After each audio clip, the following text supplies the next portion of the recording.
بستی میں آپ کا استقبال ہے۔ میں ہوں آپ کا میزبان امین بنجارہ۔ آج میں آپ کو اپنے ایک ساتھی سے ملانے کے لیے یہاں پر حاضر ہوا ہوں، اور میرا ساتھی ہے یہ دیکھیے آپ، یہ سونی کا ٹیپ ریکارڈر ہے۔ یہ میں نے اس لیے لیا تھا کہ بہت پہلے جب کہیں بھی ادبی پروگرام منعقد ہوتے تو ہمارے پاس اس زمانے میں نہ تو اسمارٹ فون تھے، نہ اتنا پیسہ تھا کہ ہم اس کی ویڈیوگرافی کروا سکتے یا زیادہ تصویریں وہ کر سکتے یا آواز کو ریکارڈ کر سکتے۔ تو میں نے اپنے طور پہ یہ ایک ٹیپ ریکارڈر کم ریکارڈر خریدا تھا سونی کا، اور اس کی مدد سے میں نے بہت سے پروگراموں میں بہت اچھے لوگوں کو ریکارڈ کیا، صرف اپنی پرسنل آرکائیو کے لیے، اپنی پرسنل آڈیو آرکائیو کے لیے۔ اس طرح کی کیسٹس جو آیا کرتی تھی ٹی سیریز اور دوسری کمپنیز کی، ان کیسٹس کو ہم لے لیتے اور اس میں ڈال کر جہاں کہیں بھی پروگرام ہوتا میں اس کو ریکارڈ کرتا۔ پروگرام میں تو مجھے جانا ہی تھا، پروگرام میں تو میں شریک ہوتا ہی ہوتا، لیکن ساتھ ہی میں نے یہ شوق بھی پال لیا کہ جس بھی پروگرام میں جاؤں اس پروگرام میں وہاں پر جو اچھے مقرر ہیں انہیں میں ریکارڈ کر لوں۔ اب یہ ریکارڈنگ بہت پرانی ہوئی اور وقت کے ساتھ ساتھ یہ کیسٹس پڑی رہی، یہ ٹیپ ریکارڈر پڑا رہا۔ اب پچھلے دنوں مجھے اچانک خیال آیا کہ ان آڈیوز کو اگر وہ محفوظ ہوں تو ان کو پرزرو کر لیا جائے کسی طریقے سے۔ میں نے سب سے پہلے تو اسے نکالا، جب چلایا تو یہ بالکل نہیں چلا، خراب ہو چکا تھا، اور پورے شہر میں ہر دکان پر میں نے معلوم کیا اس کا ریپیئر کرنے والا کوئی نہیں، کیونکہ آج کل ٹیپ ریکارڈرز آتے ہی نہیں۔ آج کل گھڑیاں، ٹیپ ریکارڈر، ریڈیوز، ان کا چلن بہت کم ہو چکا ہے، کیونکہ جب سے سمارٹ فون آیا ہے آپ کو ہر چیز اس کے اندر مل رہی ہے۔ لیکن پھر بھی ایک قریبی دوست نے کسی آدمی کے بارے میں مجھے بتایا، اور بلکہ ان کو فون بھی کیا، میری سفارش کی۔ میں جب وہاں پہنچا تو انہوں نے پہلے تو انکار کیا، لیکن بعد میں انہوں نے اسے کھولا، اور کھولنے کے بعد دیکھا کہ اس کا جو ربر تھا جو اس کی پھرکیوں کو، گراریوں کو چلاتا ہے، وہ ٹوٹ چکا تھا۔ تو اس نے جو ربر بینڈ ہوتا ہے، عام ربر بینڈ، وہ لے کے اس کو ڈالا، اور اتفاق دیکھیے کہ یہ ٹیپ ریکارڈر چل پڑا۔ جب میں گھر آیا میں نے آ کے اس طرح کی جتنی کیسٹس تھیں ان کیسٹس کو نکالا، ان کی ٹیپس کو نکالا، اور ان کی ٹیپس کو ایک ایک کر کے اس میں ڈالتا گیا، چلا کے دیکھتا رہا۔ بہت سی ٹیپس جام ہو چکی تھی، نہیں چلیں۔ یہ چند ایک ٹیپیں جو تھیں یہ چل پڑیں، اور جب میں نے انہیں سنا تو میری حیرت کی کوئی انتہا نہ رہی کہ اس میں بہت اچھے مقررین کی تقریریں جو ہیں وہ محفوظ ہیں۔ ایسی ہی ایک تقریر، ایک آڈیو آج میں آپ کے لیے لے کے آیا ہوں۔ آپ کو صرف یہ بتا دوں کہ 20 مارچ 2000 کو جموں یونیورسٹی میں ایک 2 روزہ اردو کانفرنس ہوئی تھی، انٹرنیشنل کانفرنس، جس کا عنوان تھا اردو کی نئی بستیاں۔ اس کانفرنس کا انعقاد جو ہے وہ کیا تھا شعبہ اردو جموں یونیورسٹی نے، انجمن ترقی اردو ہند شاخ جموں نے، مسلم ایجوکیشنل سوسائٹی جموں نے۔ میں اس پروگرام کے میزبانوں میں شامل تھا، حالانکہ میں اردو فورم کا پریزیڈنٹ تھا اس وقت، اور اردو فورم اس پروگرام کا حصہ نہیں تھی، لیکن اردو فورم کے تمام عہدیدار اور ممبران جو ہیں وہ اس پروگرام کے منتظمین کے شانہ بشانہ کام کر رہے تھے۔ تو اس پروگرام میں میرا یہ ٹیپ ریکارڈر میرے ساتھ تھا، اور بہت سے لوگ جب اس میں تقریریں کر رہے تھے تو میں نے ڈائس کے پاس کھڑے ہو کر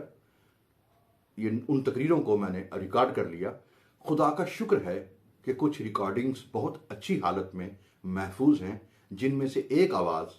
میں آپ کی خدمت میں پیش کر رہا ہوں، اور یہ آواز ہے ہمارے مہربان، ہمارے مشفق، ہمارے کرم فرما جناب وید بھسین صاحب کی، جو اب اس دنیا میں موجود نہیں ہیں۔ وید بھسین صاحب کسی تعارف کے محتاج نہیں ہیں۔ آپ صحافت میں سردار کی حیثیت رکھتے تھے، امن و آشتی، بھائی چارے اور پریم میں آپ سب سے آگے چلنے والے علمبردار کی حیثیت رکھتے تھے، ترقی، خوشحالی کے متمنی تھے، اور زبانوں کے دلدادہ تھے۔ آرٹ، کلچر اینڈ لینگویجز کی کوئی محفل جو ہے وہ ان کے بنا ادھوری تصور کی جاتی تھی، اور اردو کے تو وہ زبردست شیدائی تھے۔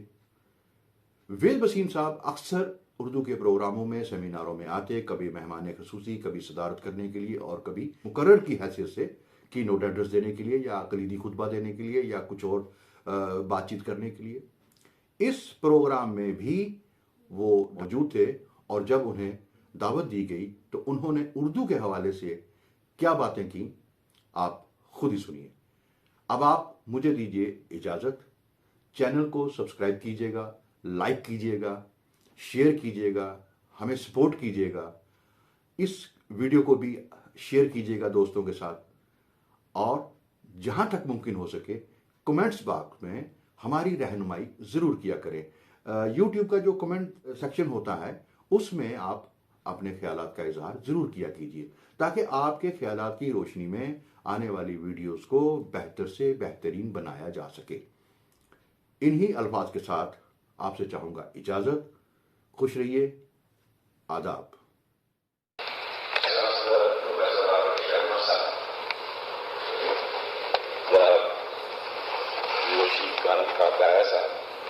پروفیسر ظہور الدین صاحب، بلراج پوری صاحب، معزز مہمان گرامی، دوستوں اور ساتھیوں، میں یقیناً جموں یونیورسٹی کے شعبہ اردو کا اور ان کے ساتھ وابستہ تنظیموں، انجمن ترقی اردو کی جموں کشمیر شاخ اور مسلم ایجوکیشنل سوسائٹی کا ممنون ہوں، مشکور ہوں کہ انہوں نے یہ موقع دیا کہ آج کی اس محفل میں شریک ہو کے اردو کی برگزیدہ ہستیوں کے خیالات سے مستفید ہو پاؤں۔ پہلی گنجم صاحب بجا طور پہ فرما رہے تھے کہ پروفیسر ظہور الدین صدیقی صاحب کی رہنمائی میں جموں یونیورسٹی کے شعبہ اردو نے ہر میدان میں، ہر موقع پہ ایک ہرابل دستے کا کام کیا ہے۔ خاص طور پہ جموں میں ادبی کاوشوں کو فروغ دینے کے لیے، ادبی سرگرمیوں کو فروغ دینے کے لیے بڑا شاندار کام کیا ہے۔ وائس چانسلر صاحب یہاں تشریف فرما ہے۔ جموں یونیورسٹی کے مختلف شعبے یقیناً اچھا کام کر رہے ہیں، لیکن میں دعوے سے کہہ سکتا ہوں کہ شعبہ اردو کو یہ ممتاز حیثیت حاصل ہے کہ وہ نہ صرف ایک اچھی درسگاہ کے طور پہ کام کر رہا ہے، بلکہ جموں میں اردو زبان اور اردو ادب کا ایک مسند اور ممتاز مرکز بن کے یہ ابھرا ہے۔ نہ صرف اردو زبان کی خدمت انہوں نے کی ہے، بلکہ اردو کے ساتھ ساتھ جب ہر موقع پہ مختلف زبانوں، جو اس علاقے کی زبانیں ہیں، کشمیری ہے، ڈوگری ہے، پنجابی یا اور زبانیں ہندی تک، ان کے ادیبوں کی حوصلہ افزائی کرنے میں، ان کو اعزاز بخشنے میں اور ان کی سرگرمیوں کو بڑھاوا دینے میں جموں یونیورسٹی کے شعبہ اردو نے بڑا شاندار کام کیا۔ اس کے لیے میں انہیں مبارکباد دینا چاہتا ہوں۔ یہ بڑی خوشی کی بات ہے کہ آج جموں یونیورسٹی کے شعبہ اردو اور دوسری انجمنوں کی طرف سے اس محفل کا انعقاد کیا جا رہا ہے۔ اردو کی نئی بستیاں اور مختلف ممالک میں اردو میں کام کرنے والے، اردو زبان سے محبت رکھنے والے، اردو ادب سے محبت رکھنے والے اپنی ادبی تخلیقی قوتوں کو جس ڈھنگ سے وہ سر انجام دے رہے ہیں، اس کے بارے میں شاید اس محفل میں کچھ روشنی پڑے گی اور اس سے ہم مستفید ہو پائیں گے۔ یہ بدقسمتی کی بات ہے کہ زیادہ لوگ نہیں آ پائے باہر سے، لیکن پھر بھی میں ظہور الدین صاحب کو اس سیمینار کو منعقد کرنے کے لیے مبارکباد دینا چاہتا ہوں۔ لیکن ایک عجیب ستم ظریفی ہے کہ ہم اردو کی نئی بستیوں کے بارے میں بات کر رہے ہیں اس سیمینار میں، لیکن اردو کی اپنی جنم بھومی میں اردو کی جو حالت، جو قسم پرسی کی حالت میں اردو زبان کو جس کا جو دشوار ہے، جس کا ذکر شریک انجم صاحب نے بھی کیا، میں سمجھتا ہوں کہ اس سے ایسا لگتا ہے کہ شاید رفتہ رفتہ اردو زبان شاید اس ملک سے، جس ملک میں محروم ہو جائیں گی، تو اس کا آپ اندازہ کر سکتے ہیں کہ ہم اپنے کس حد تک اپنے قیمتی اثاثہ سے محروم ہو جائیں گے۔ اور بدقسمتی کی بات یہ ہے کہ اردو مذہبی تنگ نظری کا، اردو سیاسی مسلطوں کا شکار رہی ہے اور سرکاری بے رخی اور بے توجہی کا شکار رہی ہے۔ ملک بھر میں اس لیے خاص طور پہ اتر پردیش کی بات کر رہے تھے جہاں اردو ایک بہت بڑے طبقے کی مادری زبان ہے، 1 کروڑ کی بات کی انہوں نے، اور وہاں اردو کی یہ حالت ہے، بہار میں اردو کی یہ حالت ہے. اردو زبان صرف حالانکہ یہ 2-4 یا مدھیہ پردیش تک ہی محدود نہیں تھی، پچھلے 1000 سال سے زیادہ عرصہ میں اردو زبان میں اتنا زیادہ ادب کی تخلیق ہوئی ہے، اتنے زیادہ ادب کی تخلیق ہوئی ہے کہ میں سمجھتا ہوں کہ یہ ہماری ادبی زندگی کا ادبی بہت بڑا سرمایہ مانا جا سکتا ہے. یہ ملک یقیناً ایک multi lingual, multi religious, multi ethnic ملک ہے، اور اس کے کمپوزٹ کلچر کو ہم اگر آگے بڑھانا چاہتے ہیں تو اس میں اردو کو اس کا وہ مقام یقینی طور پہ ملنا چاہیے جس کی وہ مستحق ہے. بدقسمتی سے اردو کی جب بات کرتے ہیں تو سمجھا یہ جاتا ہے کہ اردو کو جانے والے،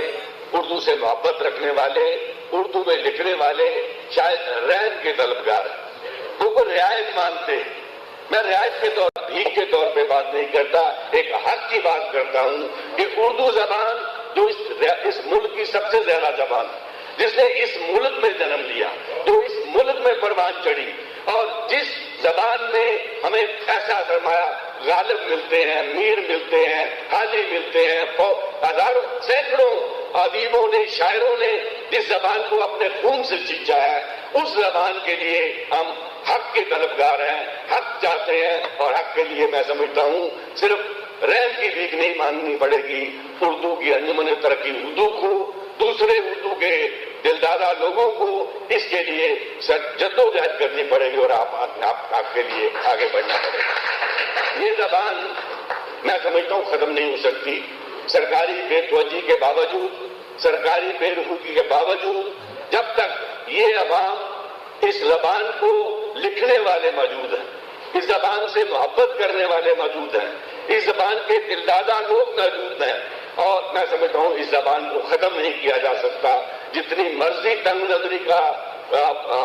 ثبوت دیا جائے، جتنی مرضی سیاسی مسلطوں کا یہ شکار ہو، اردو زبان کو ختم نہیں کیا جا سکتا. اور اس کے لیے اردو کے چاہنے والوں کو ایک بھرپور جدوجہد کرنی ہوگی، حق کے طور پہ اپنا حق ماننا ہوگا. میں بات کر رہا تھا مختلف ملک کے دوسرے حصوں میں اردو زبان کی، تو اردو زبان کی کیا حالت ہے، کیسے جو قسم و پرسی کا شکار ہے، اور کیسے انہوں نے یہاں تک کہا کہ ترپاٹھی صاحب جب چیف منسٹر تھے، کانگریس کے چیف منسٹر جو اپنے آپ کو سیکولرزم کے دلدادہ کہتے ہیں، کمپوزٹ کلچر کے حواری اپنے آپ کو سمجھتے ہیں، اگر وہ اس قسم کی تنگ نظری کا ثبوت دے سکتے ہیں تو آج دیش میں جو سرکار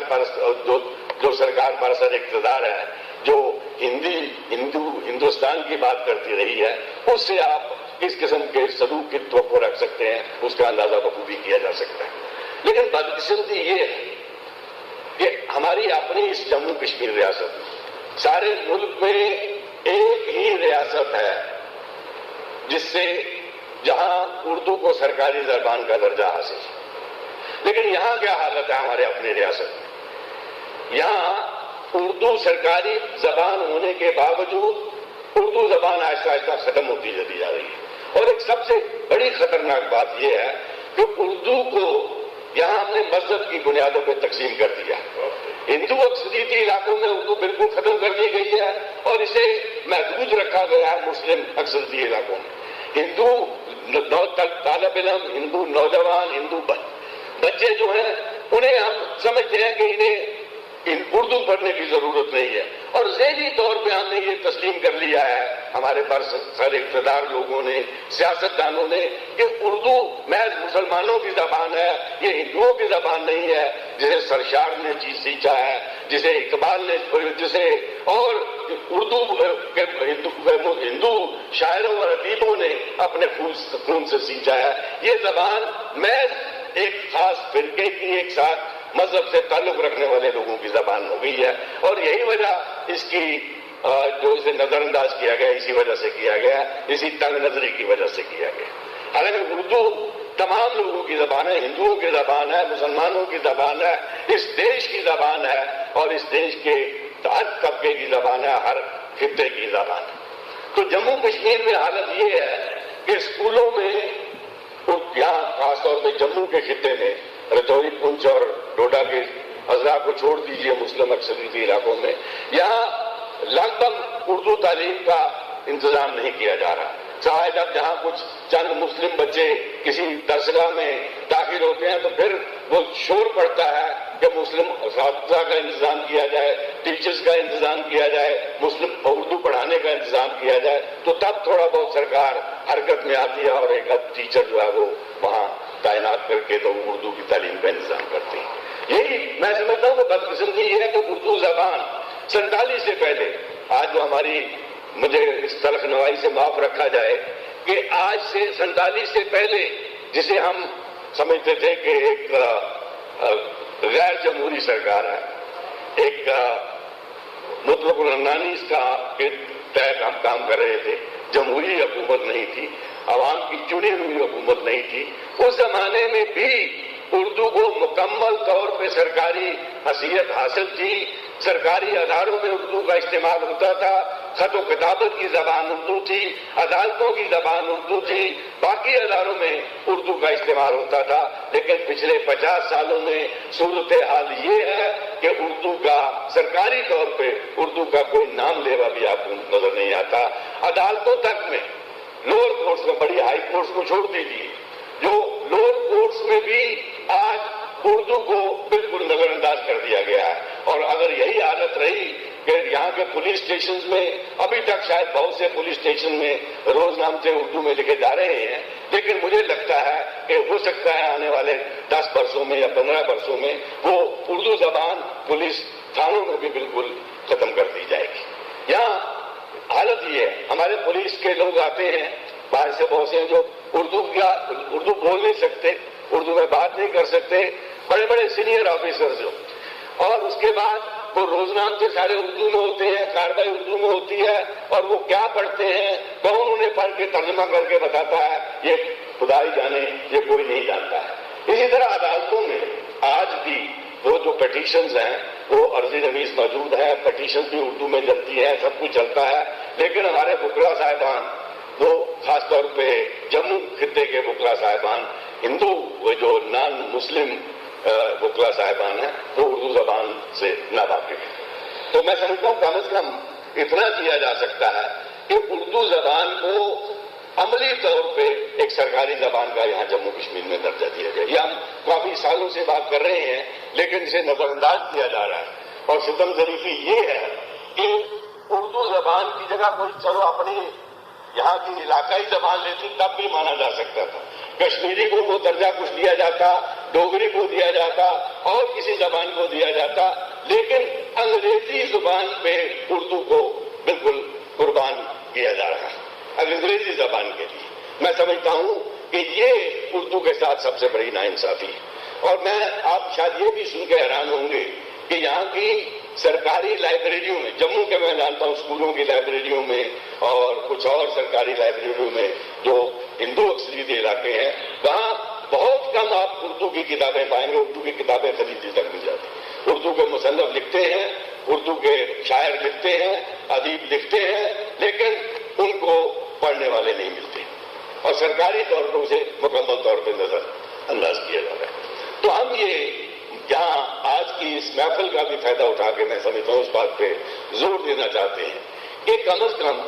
اردو کو اگر آپ نے سرکاری زبان تو تسلیم کیا ہے، باقی جگہ تو آپ سیکنڈ زبان کی بات کی جا رہی ہے اتر پردیش میں یا بہار میں، لیکن یہاں اس کو مکمل طور پہ پہلی سرکاری زبان کا درجہ دیا گیا، ایک ہی سرکاری زبان کا درجہ دیا گیا ہے۔ تو کوئی وجہ نہیں کہ سرکاری زبان کے طور پہ جو لوازمات ہیں، یہ سرکار جو ہے ان لوازمات کو پورا نہ کرے، اس کی تعلیم کا انتظام ہو، پرائمری اسٹیج سے اس تعلیم کا انتظام ہو۔ میں ذاتی طور پہ یہ محسوس کرتا ہوں کہ آپ 3 لینگویج 4 لینگویج فارمولا کی بات کرتے ہیں، اردو چونکہ سرکاری زبان ہے، اسے ایک لازمی زبان کے طور پہ بچوں کو اس کی تعلیم دی جانی چاہیے، تاکہ اب اس کے بعد بھی یہ کوئی کام آ سکے۔ اور عدالتوں میں،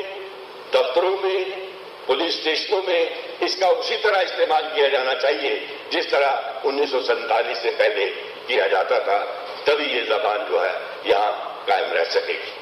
اور اس کے ساتھ ہی ایک مانگ جسے میں پھر یہاں دہرانا چاہتا ہوں، اور وزیر اعلیٰ صاحب نے بڑی بار اس کو تسلیم بھی کیا، لیکن بدقسمتی سے وہ اسے روپے عمل نہیں لایا گیا. وہ ہے یہاں جموں کشمیر میں اردو اکیڈمی کا قیام عمل میں لانے. وہ 1 سال پہلے ایک محفل میں انہوں نے یہ تسلیم کیا تھا کہ وہ اس مطالبہ کو مانتے ہیں اور فوری طور پہ اس پہ عمل ہوگا، لیکن بدقسمتی سے اس کے بارے میں کچھ نہیں کیا گیا. تو میں یہ کہنا چاہتا ہوں کہ یہ بڑی اچھی بات ہوگی اگر وہ اس پہ فوری طور پہ عمل کرے. میں یہاں یہ بڑا اچھی بات ہے کہ اردو زبان